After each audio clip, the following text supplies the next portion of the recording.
as a septic system comes up, it's going to allow us to kind of plug in kind of nice, neat and clean. On the building side itself, this is, I think as everybody knows, this is a really significant improvement for the airport in the city of Fitchburg. It's kind of a cookie cutter design for the state. So, to the extent that the state has gone out and marshaled this program, what they've done is they've designed 3 tiers of buildings, kind of a small, medium, and large. We had to adjust our building size a little bit, primarily because of some of the cost overruns that we faced. So, as we've looked at this project initially with Mass DOT, some of the things that we've had to do because of where we are in terms of bringing in additional utilities, because of things around the sewer, and there's a kind of a laundry list of other things. The project budget increased significantly, really over the design goal. So Mass DOT did some value engineering. They reduced some of it. They also came to the table with another $350,000 that we would not have to fund over and above kind of other projects. So part of our agreement in terms of bringing this to the city was we would fund things like the sewer, the incremental cost on the sewer. We also have some additional restaurant build-up because we do have a restaurant. They give us a shell. We have to, do the remaining fit-up, and then we cover that in long-term rent with the customer and with the tenant. And then there are other fees, other design-type fees, project management fees, clerk of the works, supervisory fees that we have to pay for. So that's kind of the biggest piece of, of the capital and of the loan order. It's the new terminal building, our coverage, the OPM, the sewer extension, and then the restaurant build-out. In addition to this, in addition to the loan order itself, we do have an existing issue with one of our buildings on site. One of our customers, Twin City Automotive, they're Sierra Service Center. They're trying to grow the business. And we've had a significant issue with the roof on that building. And it appears that it was a long-term issue, unbeknownst to really anybody. The bottom line of it is that it's really, the roof needs to be replaced. It's not an insignificant capital item to replace. And as part of what happened with the roof, it destroyed or significantly damaged the interior, causing mold and other issues where we had to demo the interior.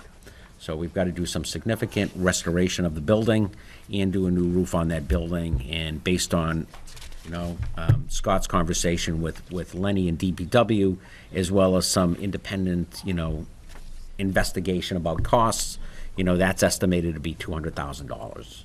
And again, that's something that we recover in long-term rent. There is $50,000 in project contingency, and that's what gets us to $800,000 in total. From a funding standpoint, we've been talking, to Dick about different mechanisms and whether this is a bond or a loan. From a payback, I believe that we discussed we can entertain a 20-year payback. I think that's what we would start with, and then to the extent that we can generate more revenue, we would want to pay that back quicker. Right now, from a revenue standpoint, when we look at the current revenue of the airport, we've got coverage for the loan over the next 20 years at this point in time. So we've had increases in rent in a couple of properties. So primarily the building that Bullock Chart is in right now, that's had a significant rent increase that's just taken effect. So that's going to give us roughly $2,000 a month in new revenue that we didn't have before. We've also got a couple of new projects that are coming online that are going to give us another $300 or $400 a month in revenue. So that's a big piece of that kind of monthly payment. The other piece is that we're changing our fuel out. So over the next 60 days, we'll be changing our fuel vendors, and that's going to give us the ability to reduce our fuel costs and kind of increase our margins on what we basically charge for fuel. So between just those two elements, that gives us coverage on the loan. Okay? Questions, comments? Mr. Saracen, what is the $800,000 piece that the city's putting towards? What is that a year in long-term debt payment interest? Do we have an idea? If it was, it could be up to $16,000 a year if it was a 2%, or 16,000 if they borrowed the full 800,000, which is on the high end. Yeah. They could borrow, the city would borrow only what they need or what they use, could be 7 to 800,000, so. The first year, it may be temporary loan, which would be 1.5%, so that would be like $10,000 to $12,000. So that, we've already discussed, while we're doing temporary borrowings, we would look to get reimbursed that portion of the interest. There'd be only interest cost. The other thing is, although they may want to do a payback over 20 years, between the treasurer, myself, the mayor, when putting together the budget in a year or two, we will look to see whether or not we want to do a quicker payback on the city side. So we may pay it back in 10 years, but we would build the airport over 20 years. But So, we'd get the money back eventually. so it could be an upwards maximum of around 16,000 a year in interest. In interest, At but 2%. it would go down every year thereafter. And we would be requiring the airport to pay us back for the interest only? No, Or no, the principal for too? everything. Okay, Yep. and Everything. that's over the 20-year span right now? Right. Yep. So that would be a chargeback to the airport? Yes. Okay. And my only other question I have is, for right now, so the 3.8 million from Mass DOT, that's gonna go entirely to the new terminal building? Correct. The rest of the money, which is coming from the city, is gonna be going towards other capital improvement projects. The 50K contingency is only 1% of the 4.6 million, so that's a pretty low contingency. I'm just concerned, thinking from a capital investment standpoint, that if there were quotes that came in higher than expected, or something would happen during demolition, or whatever we are improving, something was to be uncovered, my concern is, in the grand scheme of things, of 800,000, a Well- few tens of thousands more won't really make that big of a difference in interest payments. So I just wanted to know the thought process around the 50K. Was it just to get us to 800,000, or was No, there some it- logic behind that? Well, there is some logic behind it, and we've had a number of discussions with Mass DOT on the project. They've gone out first time and done the initial building assessments, and that's where the project came over. So we've gone back, looked at the numbers, did some value engineering, cut some space out of the building to make it a little bit smaller. Reduced right? it by about 400 square Right, feet. so we've made a number of improvements to work the footprint, make it a little bit more affordable, and bring the costs down. I will tell you right now, Mass DOT is working through the first building construction costs. So they've gone out to bid for the Beverly Terminal, which is about the same size of this, and they're working through those numbers kind of as we speak. We should have better information about, what the real project costs look like, or certainly a better indicator of project costs, maybe over the next month or so, right? Based on everything we know from them and kind of the work that the A&E firm did, I think we have a pretty high confidence in the numbers, right? The incremental things that we're paying for, the sewer, the OPM, the clerk of the works, those are really the incremental costs. The restaurant, those are the incremental costs. We did do sizing about the restaurant build-out, so we did go out and talk to folks about what do you think it's going to take, and we've tried to go on the high side of those. So I would agree, it is a small amount of contingency, but I think when we look at a lot of these things, we think that, there may be enough wiggle room in this thing there. There's some high-end values in Yeah, there that you we went really with? think so. Okay. I mean, it's like anything. We could get shocked, right? Something could happen. It's construction after all, and things could happen. We could look at the sewer, and we could start down the sewer road, and somebody could say, gee, here's a really bad something, and, right, then we have some additional costs. In my mind, that's the wild card, the sewer. We think it's clean, we got a plan, right? It's an old plan. I mean, that's been, kind of vetted by the city and by the engineering folks. So in my mind, that would be the big risk. Thank you. President Hay?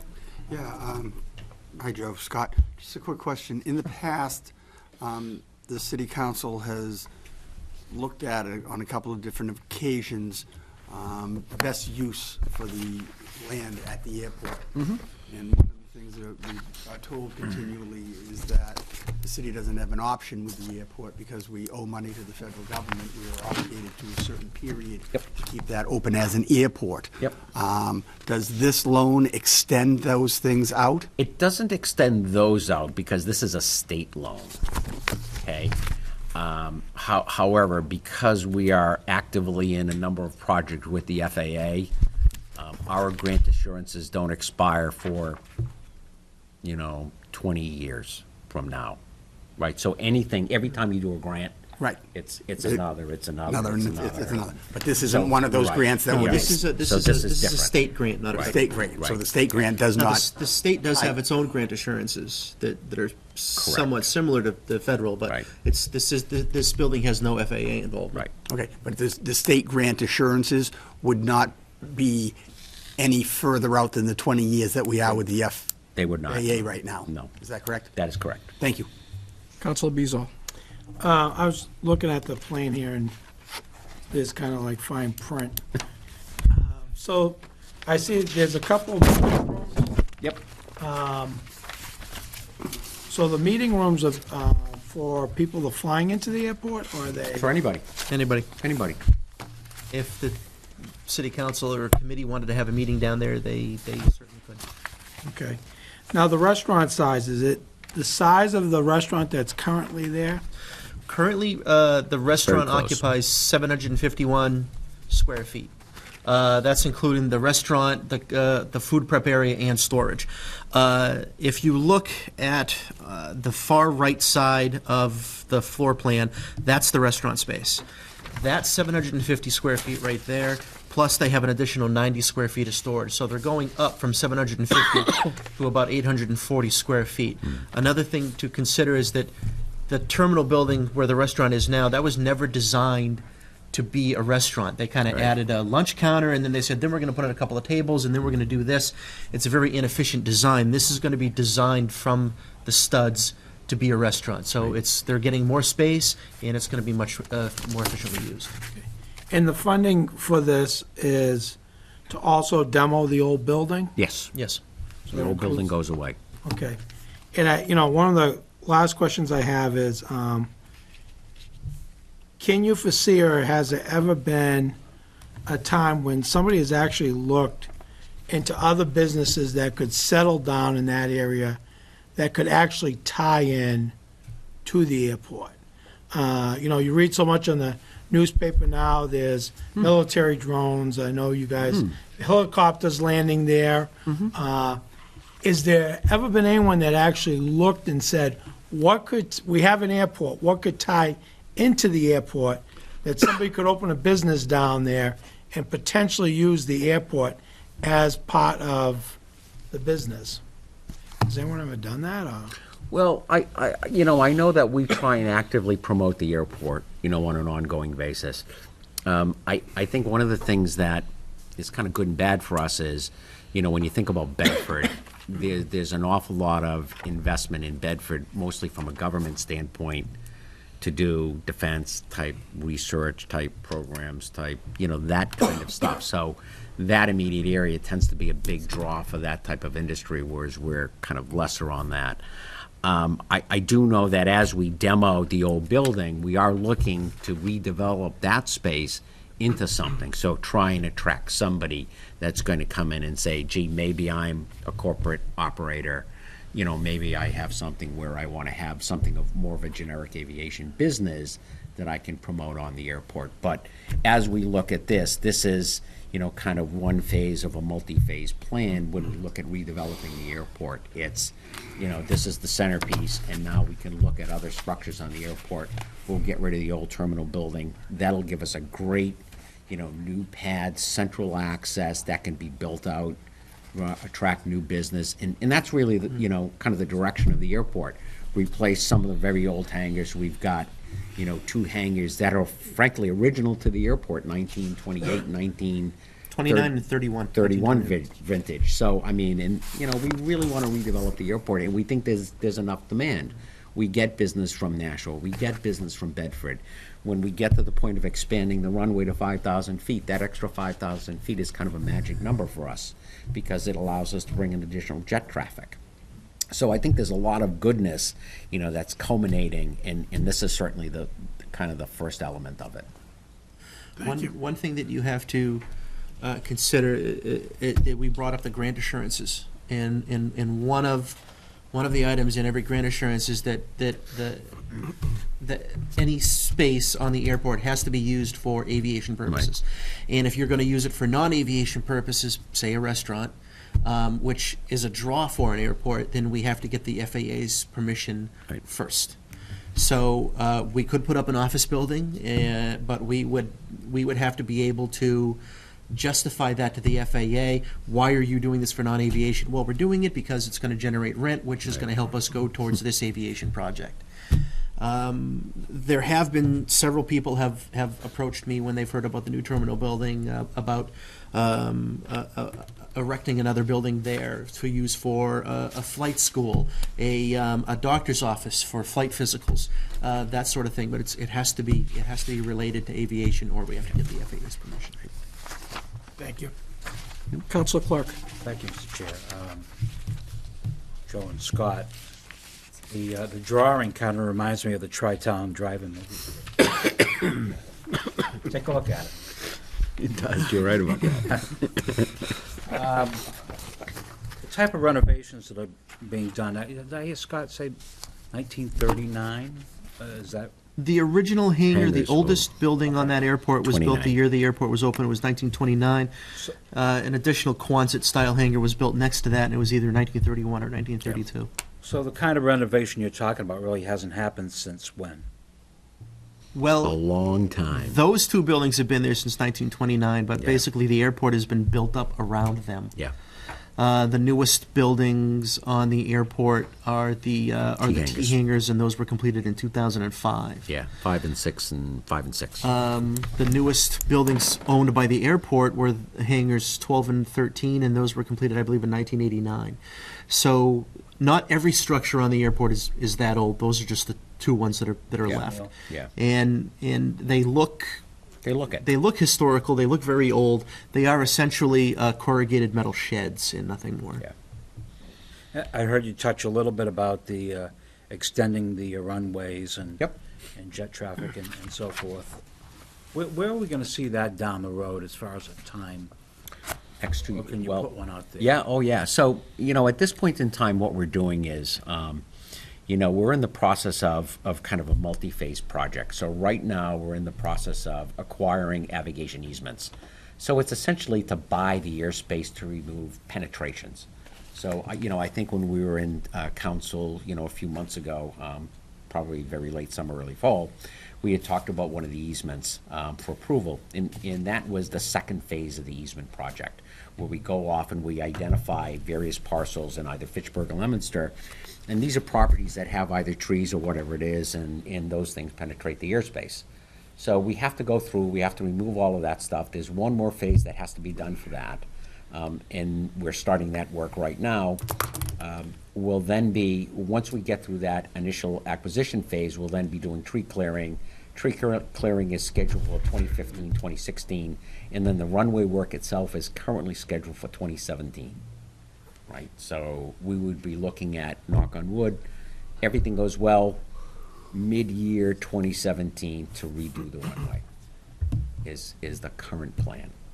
And then depending upon where we are in the easements, the easement process is what really impacts that timeline going forward. Because if we have, folks that we can't acquire easements from, or they delay the process, then that pushes the next piece out. Right. So that's where we are. But 2017 is the current, the planning date. Dick, just a quick question to you, and your involvement with the Capital Commission. When they brought this up, I'm sure you were there. What were their thoughts on this project? Well, they were happy to see that the Department of Transportation was going to fund 95% 95%. of the terminal, other than the extras. And that they stressed that the airport really to try to identify a little better the possible revenue, the additional revenue that would help pay back the loan, which they've touched on, especially when they came to council.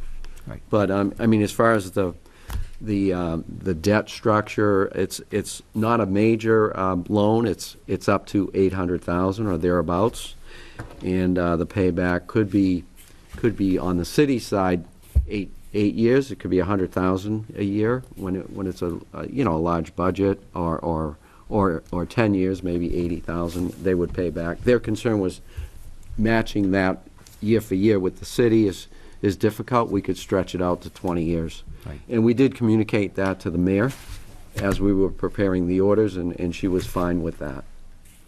And that figure has been mentioned before is 16 grand? If you go 20 years. That's an interest charge, 2% for 800,000. Yep. So it would probably be 40 or 50,000 a year for the 20 years. And that was our planning number. We were looking at somewhere between, so when we looked at that from a planning standpoint, from a revenue standpoint, we were saying, 40 to 50, let's kind of get at $3,500 to $4,000 a month. That gives us right in that $50,000 range. So from an incremental revenue standpoint, that's our target. And when we looked at, the current lease changes on the airport, plus the changes we're doing on the fuel side, those two elements alone get us to that number. So we're pretty comfortable with that, kind of out of the box. And let me just say, some of the new revenue will take effect once the project is done also. Right. Especially the restaurant, they may Right. pay a higher rent. That's correct. But, so they may need lead time to get back on their feet once the new structure is in place. Very quickly, why is the loan order for 4.6 and not for 800,000 then? The loan order is written for 4.6 to cover the whole project. We went through bond counsel, and they advised you want to do that, and then in the loan order, it specifically says to be reduced by any grants, federal or state. Okay. So if we get 3.9 million in state grants or federal state grants, we would borrow only 700,000. That's correct. Thank you. Counselor Joseph? The rents increases and the fuel increases, are they something that is comparable to other airports your size, so that you're not outpricing? Yes. And sending Bullock someplace else? and Yep. All that stuff? Bullock, the situation with Bullock is that a number of years ago, that the building that he occupies was originally built by the Army National Guard. They used to run a helicopter squadron out of there. And then they gave it to the airport when they vacated that, and we leased it to Bullock. It needed a new furnace system and a new roof.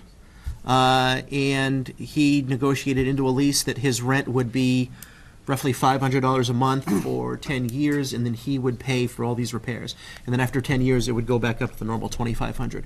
So it's not, his rent isn't increasing at all. Instead of paying $2,000 to the company, $2,000 a month to the company that gave him the loan for the repairs, he's now, that's paid off, and now he's just given the $2,000 to us. Okay. So it's not going to price him out.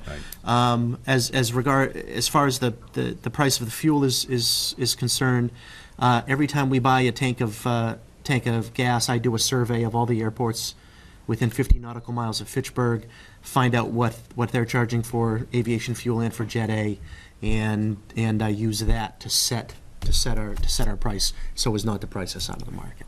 So we're competitive in both aspects. And the other thing on the fuel, we're looking at changing providers so that we can lower our expense base.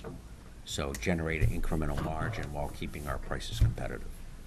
And are these being done in parallel? I mean, you're going to be fully operational during the whole time that the construction? The Bullock's rent increased in November, and we're in the process of working with the new the fuel provider now. No, I'm saying Oh, I'm sorry. the Yes. two terminals. Yes. Your current terminal is going to be functioning Yes. fully with the restaurant until the new terminal is If built. you've ever been down to the airport, the area in the parking lot where the picnic tables are, that's where the new terminal is going to be built. The terminal is going to be up and running at 100% before we do any demolition with the old one.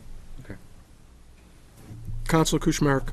Mr. Posnick, Mr. Ellis, thanks for being here this evening and joining us. You spoke about reducing both the footprint of the main building as well as trying to increase efficiencies with that building. and you've talked about ongoing plans and projects, both physical and in terms of strategic planning, it sounds like. So you said you're looking to expand one of the runways.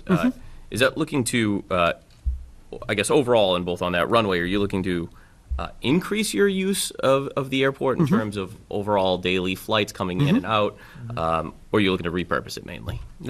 Increase utilization. Okay. So draw some additional larger traffic, drive jet sales, drive jet fuel sales, maybe try and attract an operator that may want to base in addition to Bullock, so we know the size of jet that we can accommodate.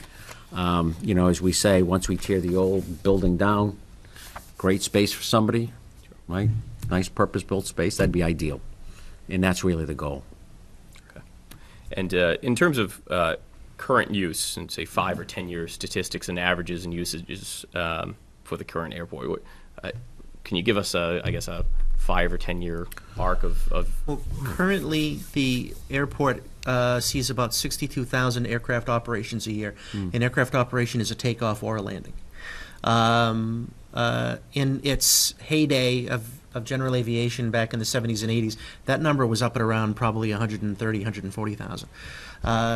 We're looking at an increase in jet traffic.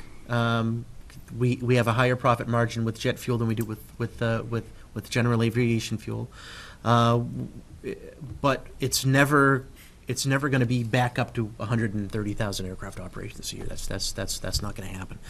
I honestly 10%. I was just trying to think of that because, the state did their economic report, and I know that generally speaking, our traffic tends to be in the 60. It's relatively constant in that area. So I would say we may have probably seen growth a couple % up over the last 5 years, right? But, general aviation as a whole, because of the economic downturn, general aviation suffered. It's not the cheapest thing for anybody to do on a day in and day out basis. A lot of the activity that we get, even though it may be business related, there are an awful lot of folks that visit us, frankly, day in and day out that are just do it because they like to do it, right? So the nice thing about it is, though, when you look at Fitchburg and you look at us as an airport, we're one of only a couple within the state that generates and covers its own costs, right? There are a lot of airports within the Commonwealth that frankly don't cover their costs, right? So their cities, municipalities, towns, whatever, end up, shelling out money day in and day out to cover and to support the airport. We are kind of on the other side of that, right? We've been able to basically cover our costs and get very close year in and year out. That's kind of number one. Number two is, I think everybody, kind of recognizes that we're in a really great spot, right? We are right at, major hubs of highway. Route 2, 190, we're in a great place. So, our vision and our goal in terms of redeveloping and strategizing for the airport is get a bigger runway, see if we can steal some traffic out of Bedford, steal some traffic out of Worcester. That's where we really want to go target, because those are the kind of guys that, frankly, if we can draw somebody from those airports, that's going to be good for us. It's an easy drive. It's, hey, why don't you try us instead of going there? We don't go down as much as Worcester goes down. Worcester's 1,000 feet in the air. When the weather really gets bad, they go down, right? So, we have a lot of positives going for us. Sure. And that's kind of the direction that we're trying to drive the airport, build on success, frankly. So you've talked about some modest growth, maybe as much as 10% over the past, just for, without getting into specifics, we'll call it the past 5 years maybe. I would say you're probably looking at, single digit, right? 5% plus or minus. So where do you see this going? Where do you see the trends going in terms of this? And what do regional or national statistics say? You said it's not going to go back to the glory heydays, but have you achieved the peak or the ceiling yet, or we haven't achieved the ceiling. Okay. The biggest issue with the runway, our main runway is 4,510 feet long, and most corporate jets, Learjet, a Cessna Citation, they can land on that. But insurance companies and corporate flight departments, they have to set a line in the sand, and they usually say 5,000 feet. So by getting the extra 300 feet on one end of our runway and the extra 200 feet on the other, it gets us to that 5,000 foot mark. and people that are now going to Worcester or are now going to Hanscom and paying the incredible fuel costs that Massport charges at Hanscom, the inaccessibility of Worcester, they said, geez, I wish I could come to Fitchburg. I wish I could come to Fitchburg. And if we get that extra 500 feet, we'll bring that in. So the increase in activity that we're going to see is going to be corporate aviation. It's probably not going to be general aviation. But we haven't seen the ceiling. Fitchburg is, as Mr. Posnick said, Worcester is at 1,000 feet of elevation. We're at 348 feet. So if there's low clouds, Worcester's shut down. But Worcester also has the problem is they're not anywhere near a highway. You've got to drive through downtown Worcester. You've got to drive through a residential area to get to that airport. Right. Hanscom, the prices are very, very, very expensive. They charge probably 70 to 80% more for jet fuel than we do. If we get that 5,000 feet, we'll have a safe runway, we'll have more reasonably priced fuel, and we'll have easy access to two major highways. And I can promise you, if we get all that, we haven't seen the ceiling yet.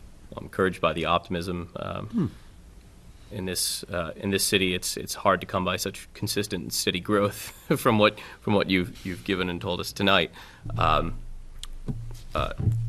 Without being a pessimist, I also ask, so if the economy does take another downturn or flight usage goes down, I know we have some wiggle room in that 20-year repayment plan. Do we also have some flexibility on the city side? If their revenue goes down, their revenue stream decreases, throughout the next 5 to 10 years, do we have some plans in place to be able to mitigate that risk for the city? We could extend their loan to 30 years. We could, when the budget is done annually, we always try to work with the airport to come up with a figure that they can handle for reimbursement for fringes. Besides their budget, they do reimburse us $50,000 a year for fringe benefits and other city department services. So this would be on top of that. If they have a problem, the city would be liable or would have to deal with the deficit. And that's why we've asked the questions like you have, and we have to see. You can't always control the economy, and you never know what's going to happen. But all in all, this loan is not a major. It's not a major loan. $800,000 in the whole scheme of things is not insurmountable. The debt budget is about $4 or $5 million. So it seems like a good bet for the city, and we share their optimism as far as the runway issue. Appreciate all the homework that you've done and all of your continued efforts. So keep up the good work. Thank you. Thank you. 308-14. Move that 308 and 309-14 be adopted. Second. Motion made and seconded to adopt 308-14 and 309-14. Questions from committee members only? All those in favor? Aye. Opposed? It is unanimous on both. Thank you very much. Thank you. Have a great evening.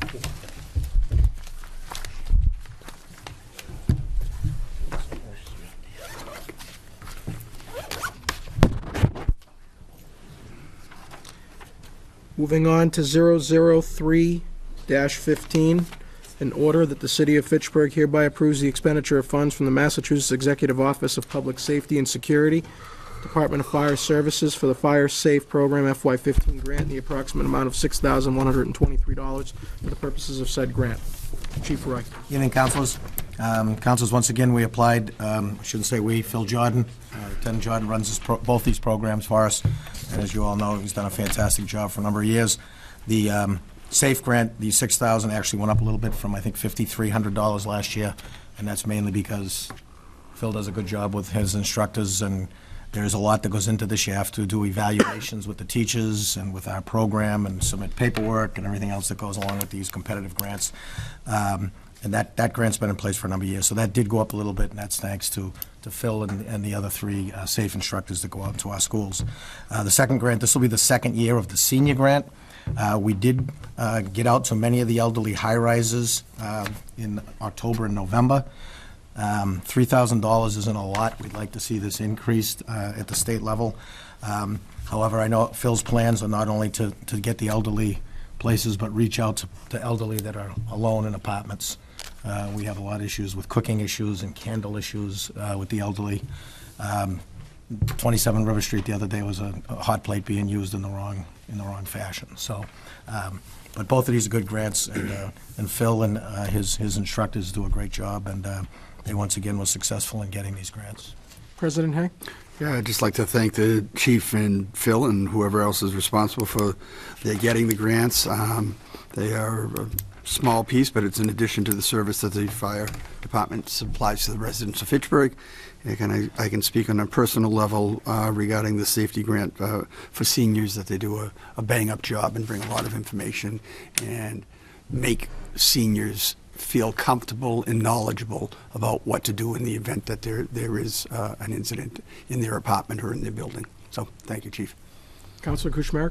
I'd like to echo the sentiments of President Hay in commending your department for securing these grants and administering them. You guys do a tremendous job and provide a great service to our community, particularly for the elderly, who so greatly need some preventative education like this. And I think all too often in this city, we're talking about being reactive and how come we weren't prepared for these situations, and these kinds of educational programs that you guys are doing are tremendous. It's great to see this proactive approach in our city, and you and your department really should be commended. So thank you. Thank you, Council. Councilor Caddy?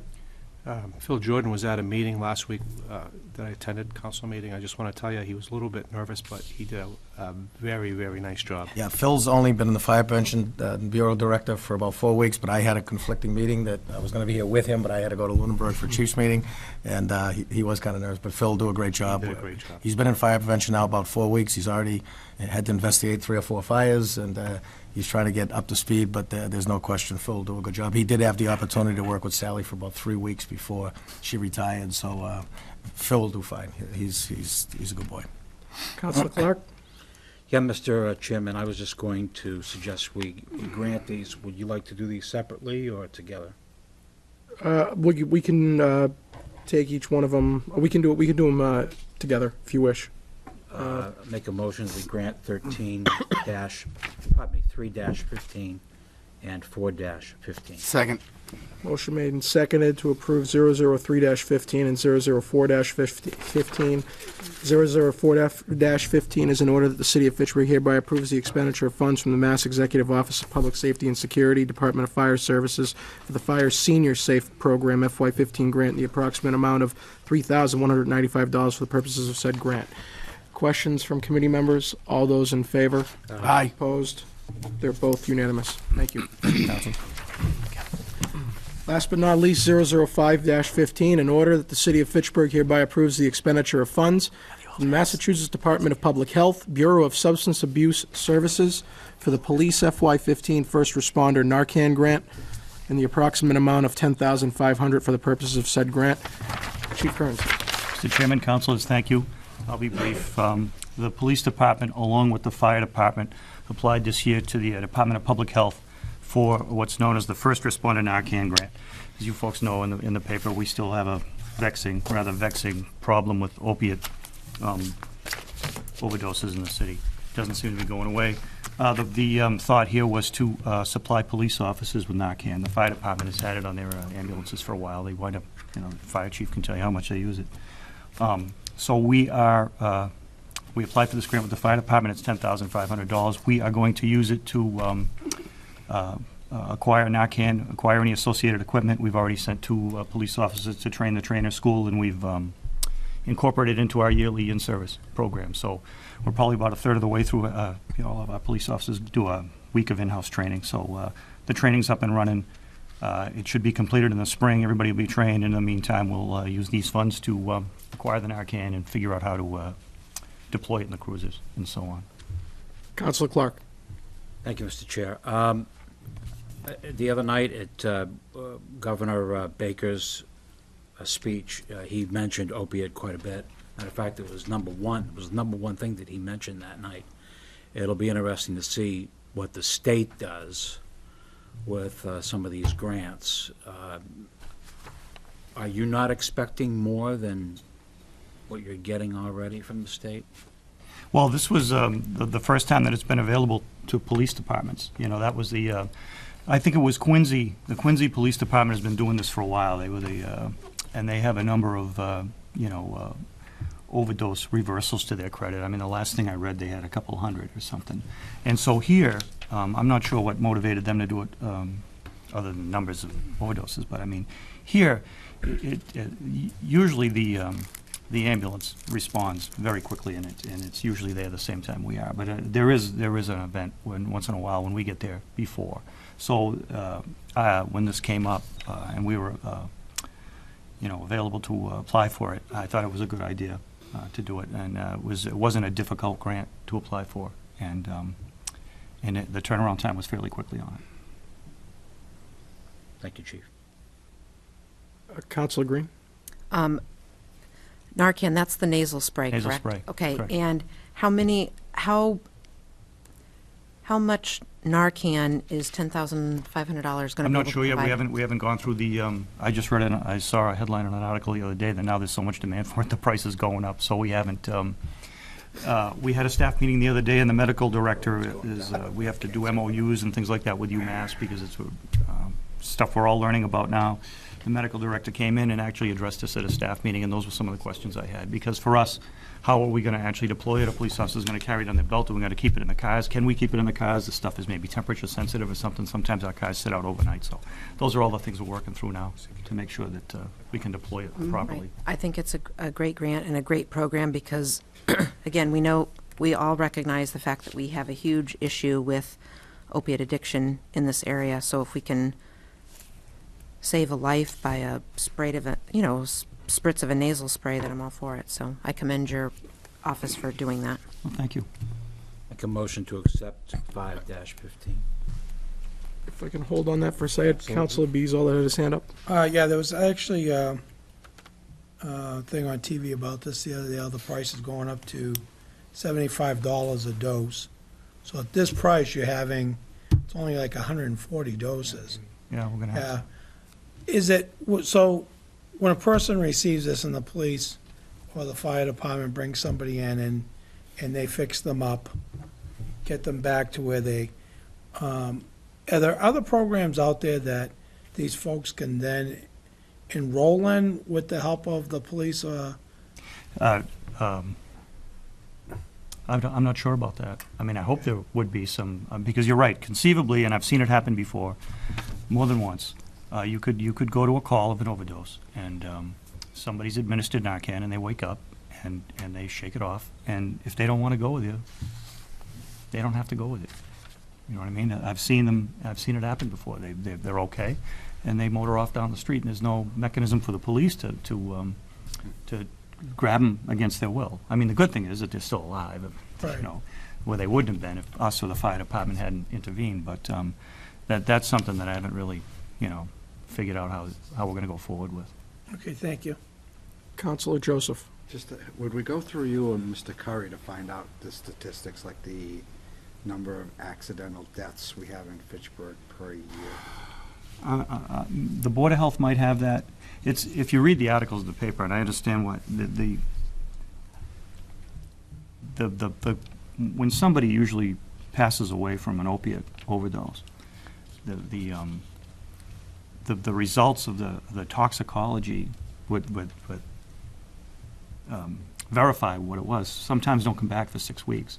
So you don't really know. I mean, you can guess what happened, but you don't know for sure.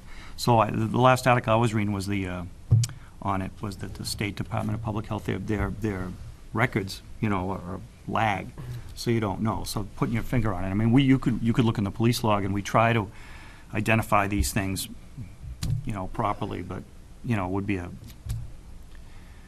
an educated guess, by using police statistics, like just from calls for service. We had 3 deaths over the weekend. I